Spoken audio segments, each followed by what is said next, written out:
TikTok's alleged data breach, leaked documents about an $8 million iOS 0-day, Google Chrome had a bug that copied data to your clipboard, the US government is suing a location data broker, fog reveal, EU's Instagram fine, Notesnook going open source, and a voice changer.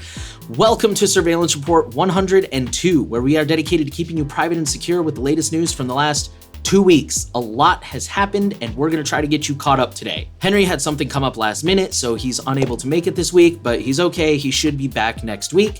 I am Nathan from The New Oil.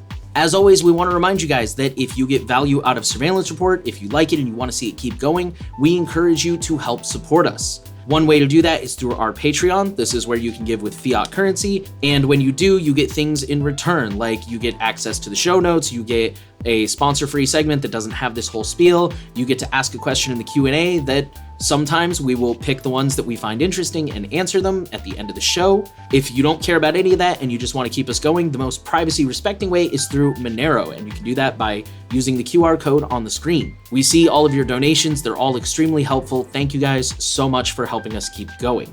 So like I said, a lot of things happened this week. It was hard to pick one highlight story, but the big one that happened recently seems to be TikTok arguably having a data breach. So the exact headline says, TikTok denies security breach after hackers leak user data and source code.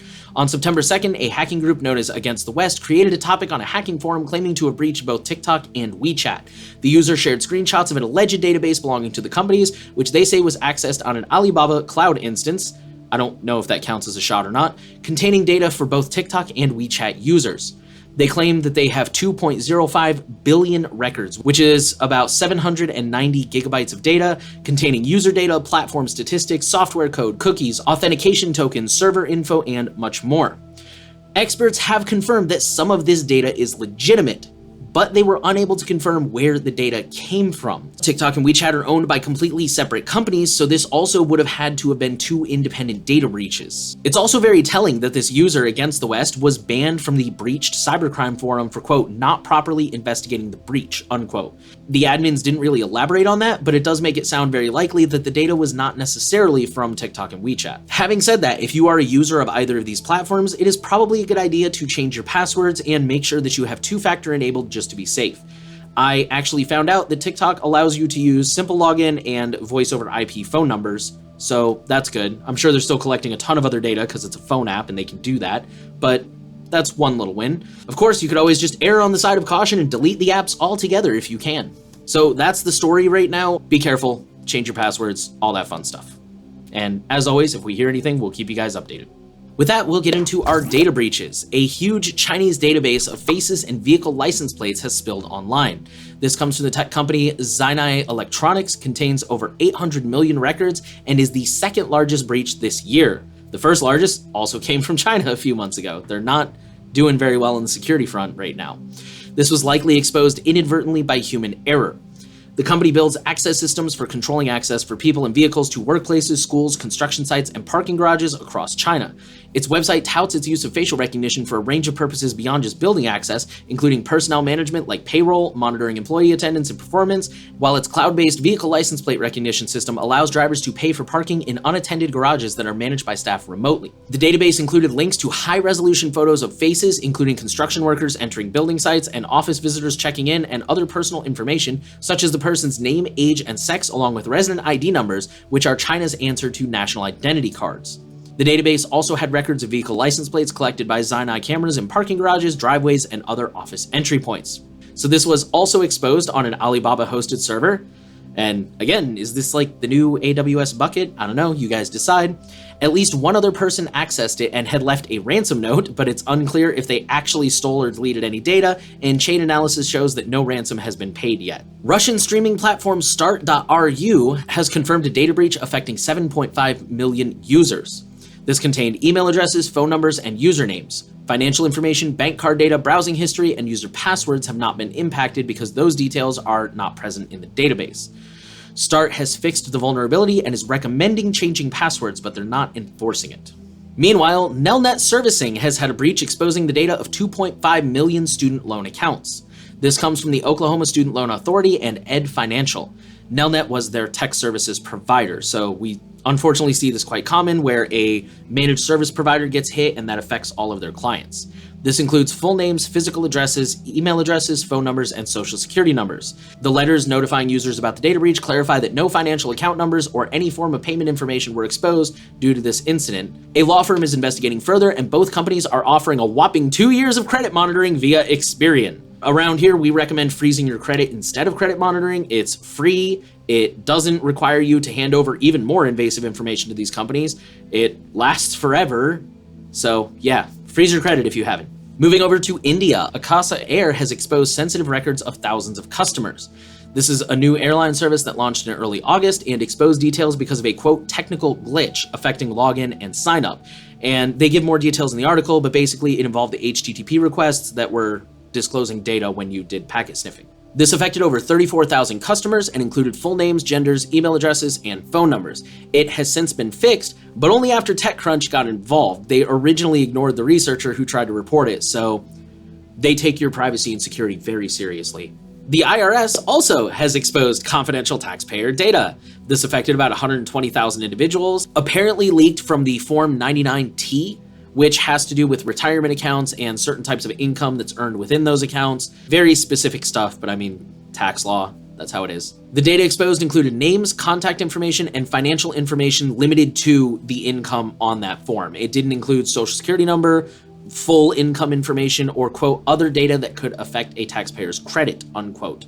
So this is another case of human error. They recently made this form available for electronic filing, if I understood the article correctly, and just didn't set it up right, and the information was publicly visible. They have since fixed this.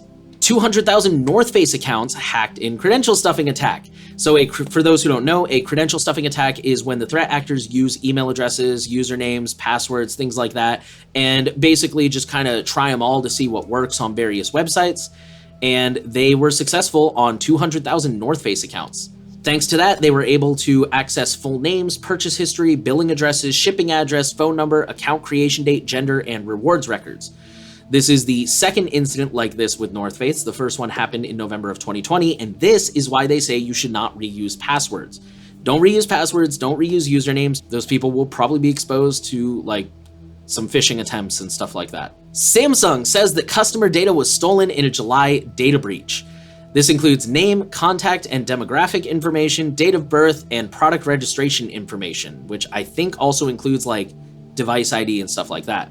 As always, they are quick to say social security number and credit card numbers were not impacted. It's unclear exactly how many users were affected. They declined to state that. Now, this is kind of a big story that's still unfolding. Vice Society has claimed the Los Angeles Unified School District ransomware attack and the theft of 500 gigs of data. So over the Labor Day weekend, the Los Angeles Unified School District was hit with ransomware. That's pretty much all they've said. They haven't publicly said who it was. They haven't confirmed if any data was stolen or anything like that. Well, there's a ransomware group called Vice Society who has claimed credit. They claim they are behind it, and they say they have stolen 500 gigs of data, but they haven't provided any proof of this yet. So they might just be full of smoke on that. They might be telling a half-truth. Maybe they are behind it, but they didn't steal anything. We don't know. It was likely them because the same weekend that this happened, the FBI kind of sent out a general alert to everybody, warning them that Vice Society has stepped up their attacks on educational institutions. LAUSD is having students and staff reset their passwords in response, and again, they have not confirmed or denied if any data was stolen. So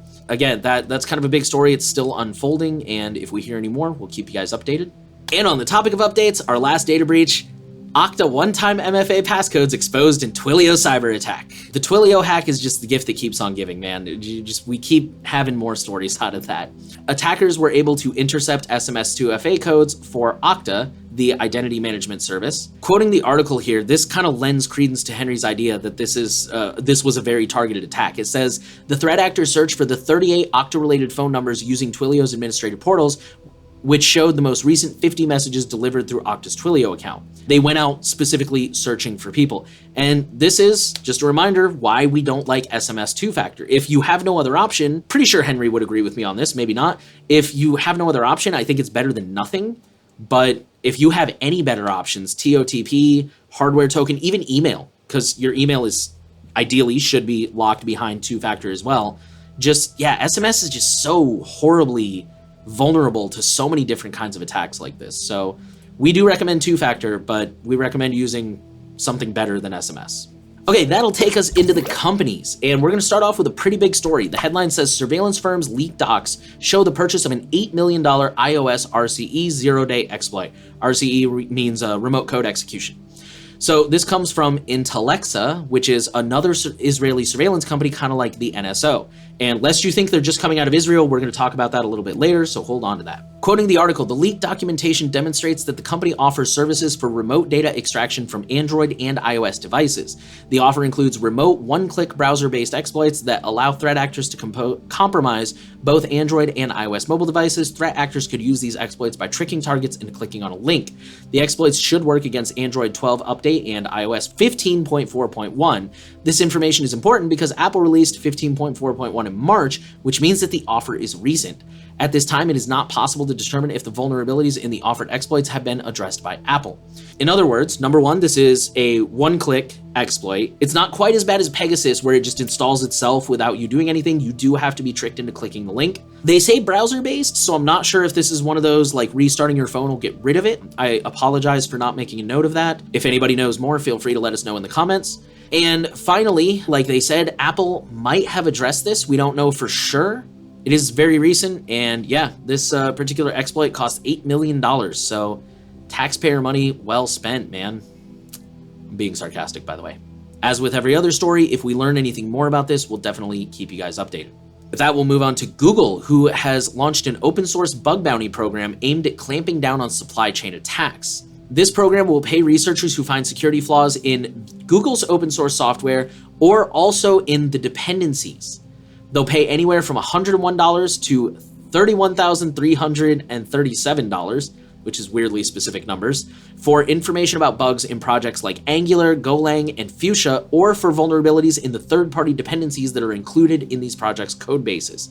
Now, just to clarify, they're only paying out if it's a dependency they use. So they had an example in the article, but basically if you find a third-party library and you find a vulnerability, but it's not one that's incorporated into Google, they're not going to pay you for that. But if you find anything in any of their programs, they'll pay you. And of course, it depends on the severity and things like that.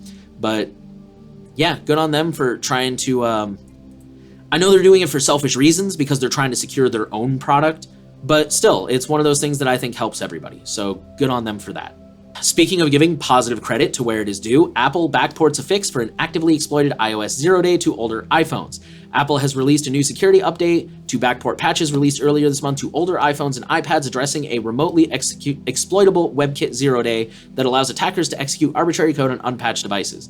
This zero-day vulnerability is the same one Apple patched for macOS Monterey and iPhone or iPad devices on August 17th and for Safari on August 18th. So basically, Apple's one of their most recent updates, they've decided that it's so serious, they've actually pushed updates back to older devices that are no longer supported, which I think is really cool.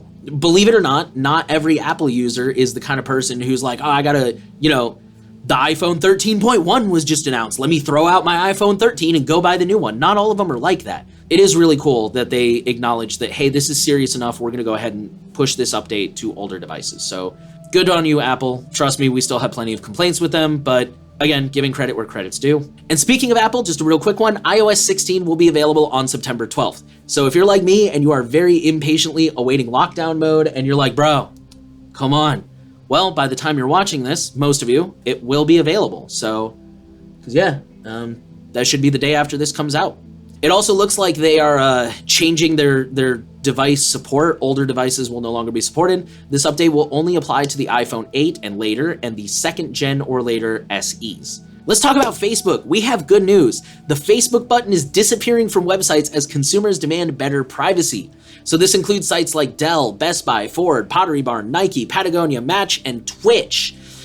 Dell's chief information officer said in an interview that this was in response to a declining use of the button, probably due to privacy and security concerns. Not to sound like too politically leaning, but this is kind of the free market at work. When people talk about like voting with your dollar or like making a statement through your actions, this is what we're talking about. Enough people are saying, I don't want to use this login with Facebook button, whether that's, for privacy reasons or whether that's whatever reason, whatever the reasons are, people are saying they aren't using it. And companies are saying, well, it's not worth our time to incorporate this button and bother with it because nobody's using it, so they're all getting away with it, which is great because if you don't know, those buttons actually contain tracking pixels that help Facebook track you around the web. They're not just login buttons, they're not just there for fun. That's why browsers like Brave let you block them, and I think uBlock Origin also has a filter for that. So this is really cool. Websites are removing them because people aren't using them, which in my opinion shows that Facebook is becoming less popular, which I'm totally okay with, but it also just means general better privacy for everyone all around because that's one less way that Facebook can track you across the web.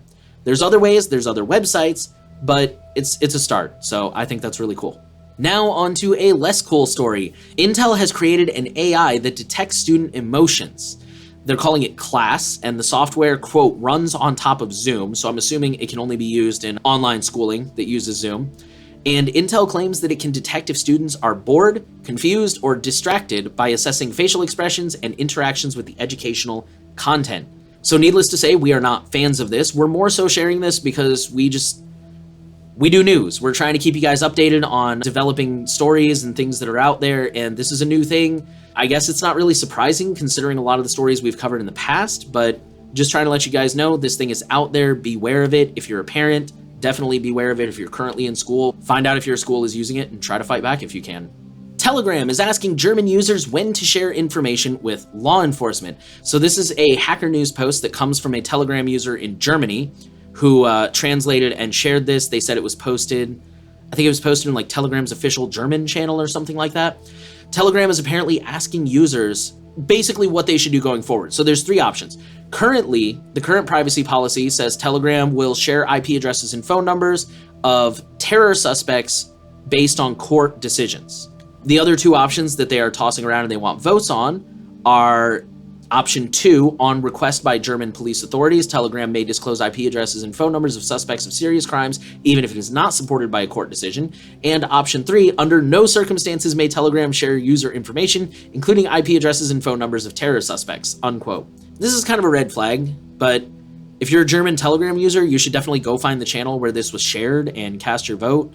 I would recommend you switch to an encrypted messenger that doesn't have any data to hand over in the first place.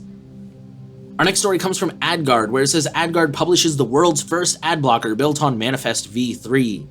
So for those who are not caught up with this story, basically for a long time, Chrome has been promising that they're going to roll out this new, I don't know what you would call it, backend called Manifest version 3. Currently they're running version 2.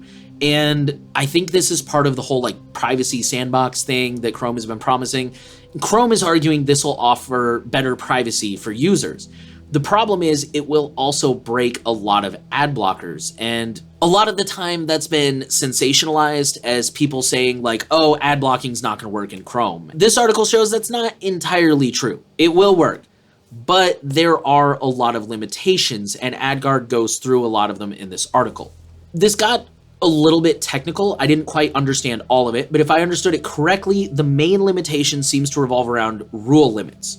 Chrome is only allowing, in Manifest version 3, they're only allowing a certain number of rules across all plugins. So for the record, if you're one of those people who goes crazy with redundancy and you've got like Privacy Badger and Adblock and uBlock and like Privacy Possum, first of all, we don't recommend that for fingerprinting reasons, but now you're actually going to get diminishing returns because every plugin you add is more rules, and once it hits a certain number of rules, it's going to stop adding more rules. So this is not cool on Chrome's end, but AdGuard has found a way to work around it, and they claim they were first to the table. So if you're interested in the finer details of how all that stuff works, be sure to go ahead and check that out. There are some other limitations. Like I said, that seems to be the main one from what I can tell. There's also, this is more FOSS news kind of, but uBlock Origin has also released an experimental Manifest v3 extension. This is official. It comes from Raymond Hill, who is the creator, and he's calling this uBlock Origin minus. Quoting the article, the minus indicates that it is not as powerful as uBlock Origin. Hill revealed that UBO minus uses the declarative net request API exclusively, which Google introduced in Manifest v3 to replace the more powerful APIs of Manifest v3. The extension does not require any extra permissions, including the read and change all of your data on all websites permission. The consequence of this is that certain features are not supported. He'll list cosmetic filtering, scriptlet injection, CSP, redirect, and remove param filters specifically. UBO- uses the same default filter set as uBlock Origin, but in an optimized form to take into account the limitations of Manifest v3. Chrome users who want to give it a try can download and install it from the Chrome Web Store. New versions will be released alongside the regular extensions for Chromium-based browsers in Firefox. The extension has a simple interface which highlights the number of blocked items only. On that note, the article mentions that version 2 plugins will stop working around June 2023. So we're a little bit under a year away, but just be aware that's a thing that's coming.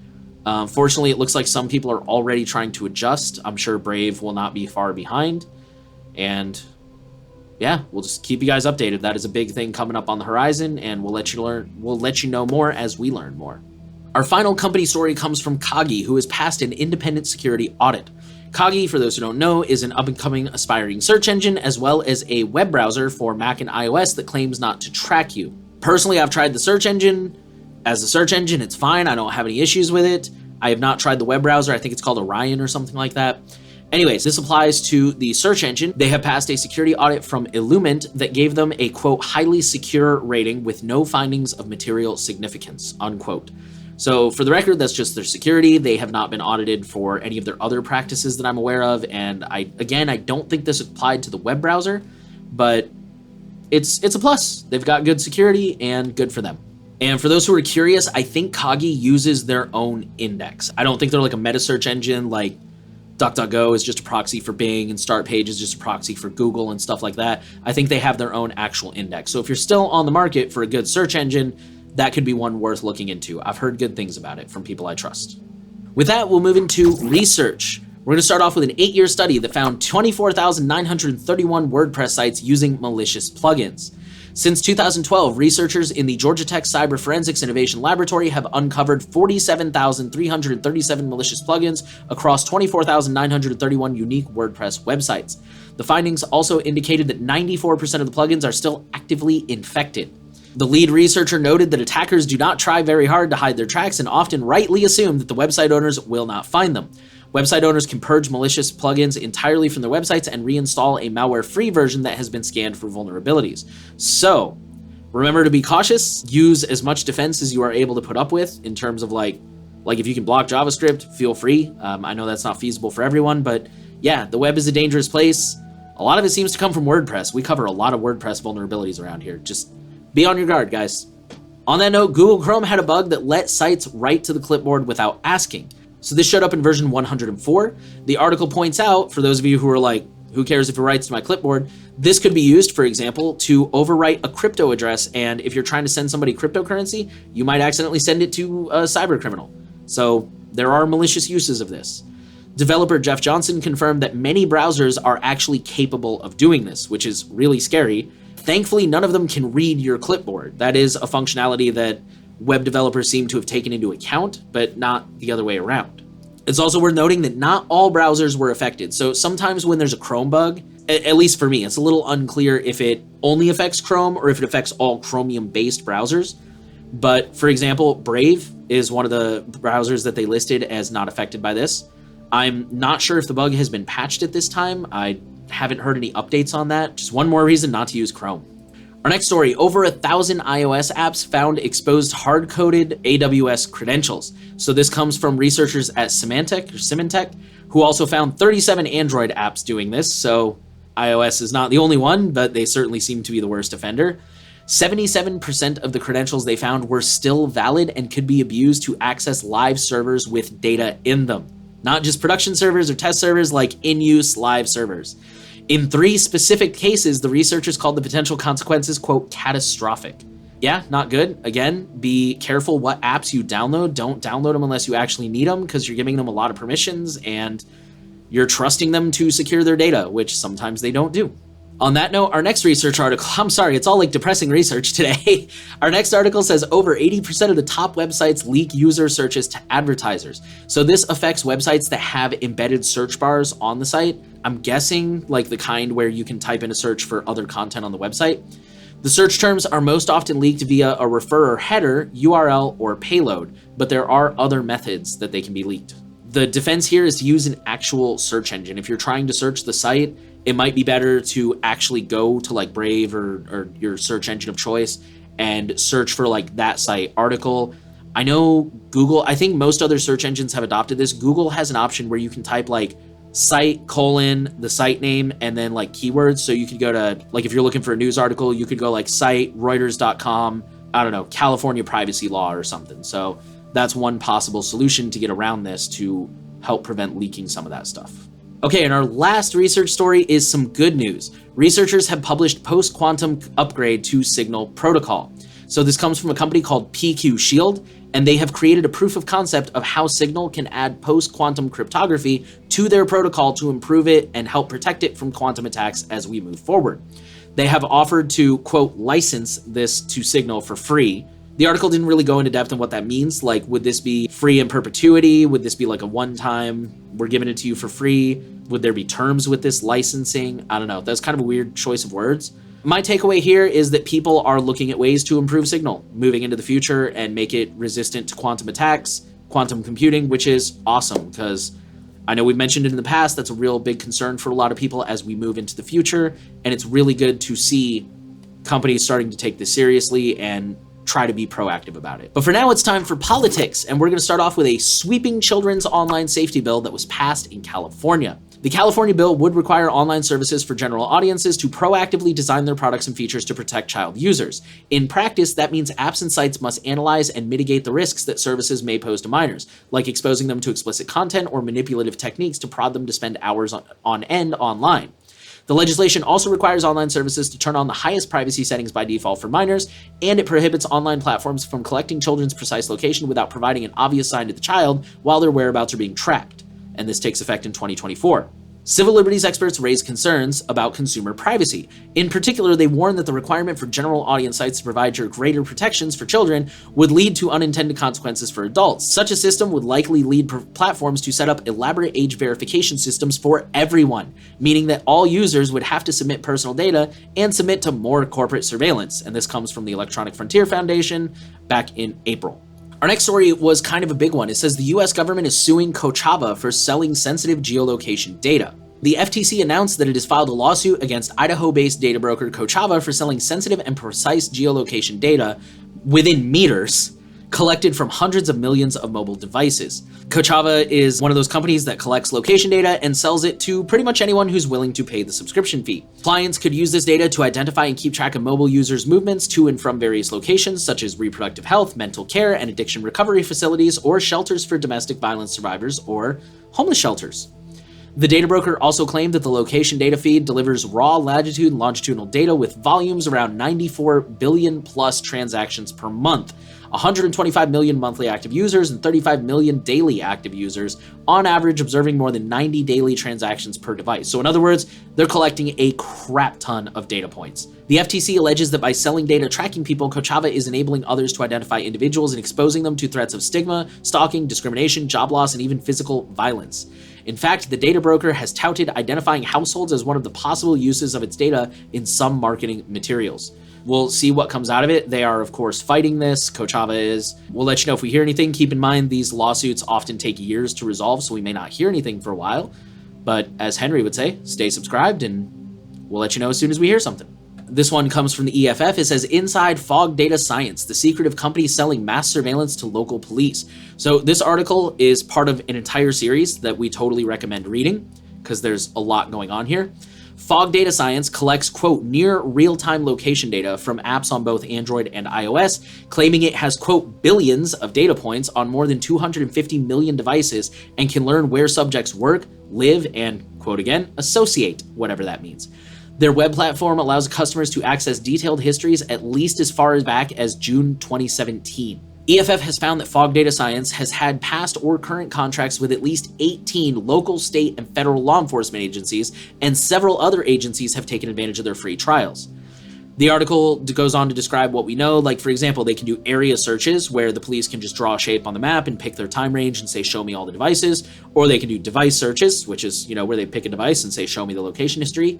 EFF believes that Fog has exaggerated some of their capabilities, but notes that the broad strokes are probably true. Maybe they don't have quite billions of data points, but they probably have a crap ton that for all intents and purposes is the same thing. In particular, EFF is concerned by what they call pattern of life analysis, which is where they determine things like, your work, your home, and other notable locations by tracking that long-term location data.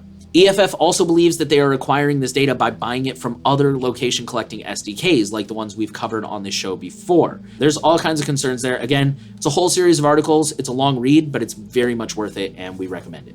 Our next story, I'm going to keep this real quick. It's also from EFF. It says the Secure Notarization Act will create a race to the bottom for privacy. So this is one of those things we just want to put on your radar because it is currently in Congress. HR 3962, the Securing and Enabling Commerce Using Remote and Electronic Notarization Act of 2021, or Secure Notarization Act. This bill would require states to recognize remote online notarizations to meet a weak minimum federal standard, regardless of whether those notarizations potentially meet stronger pre-existing state standards. Quoting the article real quick, this bill fails to require strong minimum privacy standards while simultaneously requiring the collection and retention of personally identifying and necessarily sensitive information that notaries normally wouldn't collect in the first place. Crucially, the bill does not prohibit the sale or disclosure of data collected during an online notarization. If passed as written, the Secure Notarization Act would require states to recognize out-of-state notarizations that do not comply with potentially stronger state standards. This encourages a race to the bottom. States will have a clear incentive to establish the weakest possible standards in a bid to attract notary businesses to their state. So yeah, again, that's just a signal boost, letting you guys know that's out there. We do have a brief spot of good news. Internet service providers have dropped a challenge of a privacy law. In 2020, Maine created, quote, one of the toughest privacy laws in the US by requiring opt-in standards for ISPs to collect and sell user data, which I just have to be sarcastic and cynical for a minute. Wow, so tough. Very wow, much privacy. That's amazing that get consent is tough. Whatever. Back on topic. ISPs pushed back, saying this violated their First Amendment rights, somehow. A judge said no, it doesn't, but they continued to push, and it seems that they have finally given in and thrown in the towel and accepted the law, which, on the one hand, is a little worrying. Maybe they found a way around it, or something like that.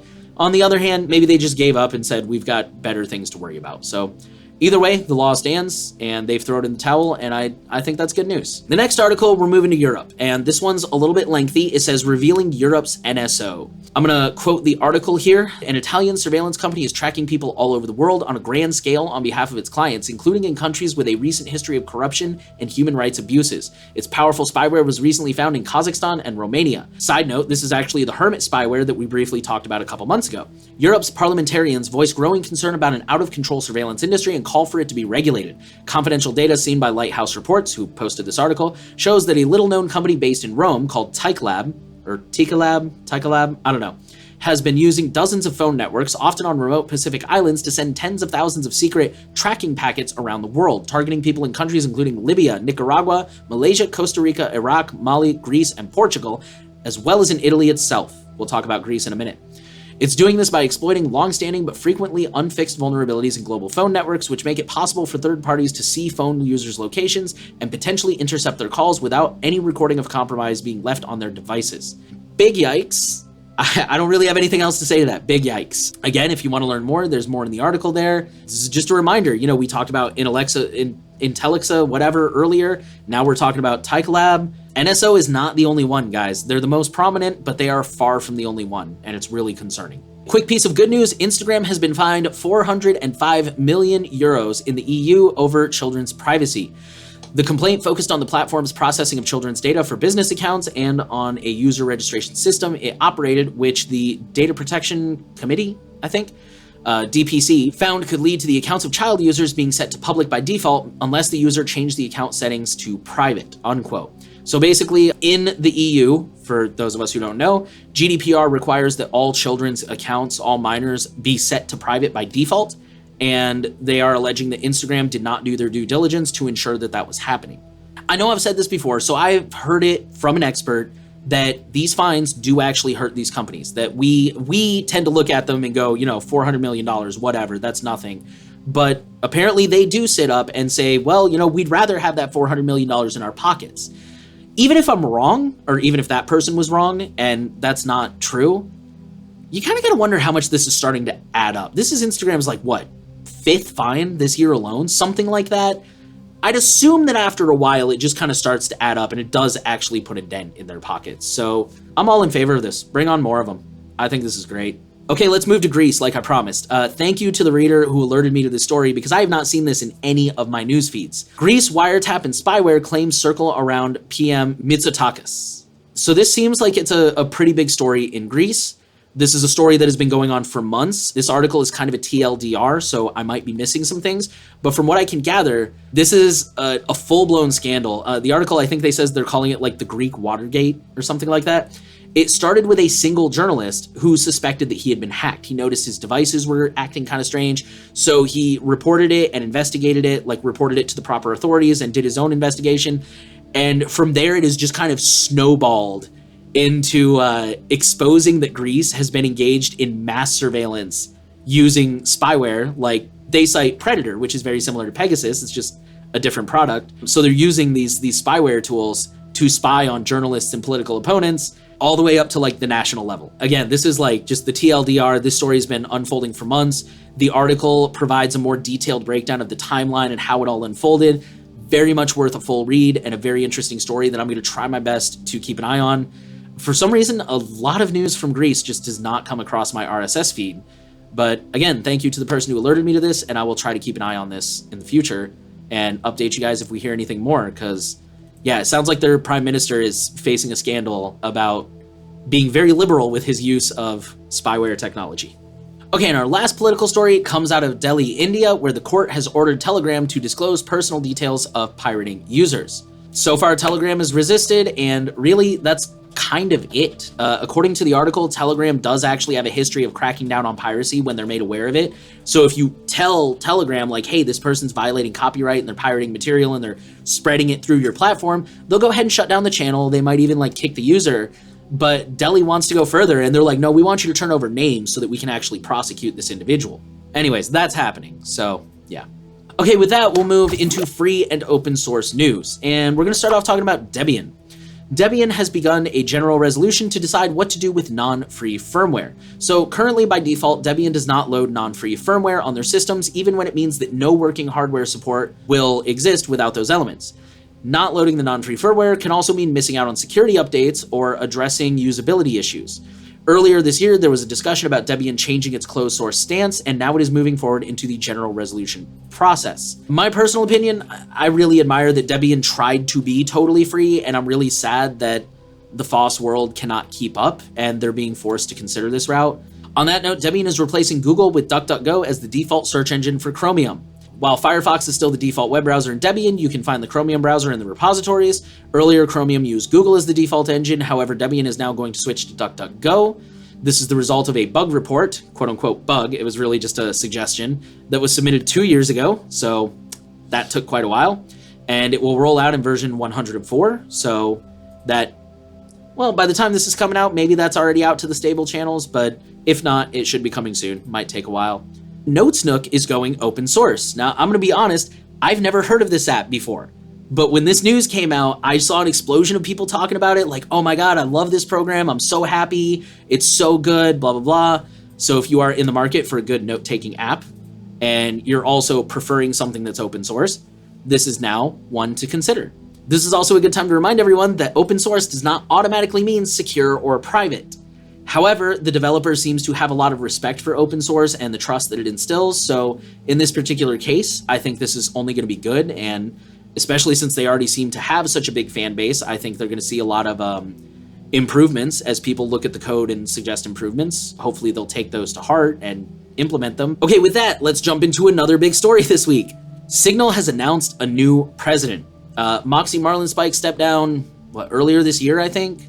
Maybe it was late last year. The new president is Meredith Whittaker, who I will be honest, I've never heard of before, but when I heard about this, I went and looked her up, and personal opinion, I think she's kind of a badass. So she was formerly the Minderoo research professor, I'm not sure what that is, but that was at New York University, and the faculty director at NYU's AI Now Institute. In 2006, she joined Google, where she helped found the Open Research Initiative, which, according to Wikipedia, collaborated with the open source and academic communities on issues related to net neutrality measurement, privacy and security, and the social consequences of artificial intelligence.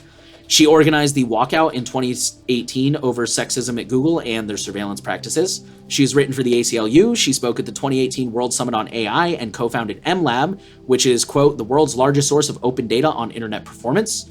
She has advised the White House, the FCC, the FTC, the City of New York, the European Parliament, and many other government and civil organizations on artificial intelligence, internet policy, measurement, privacy, and security. In 2021, she joined the FTC as a senior advisor on AI to the chair, but after she joined Signal, she announced that she is going to be leaving the FTC to focus on Signal.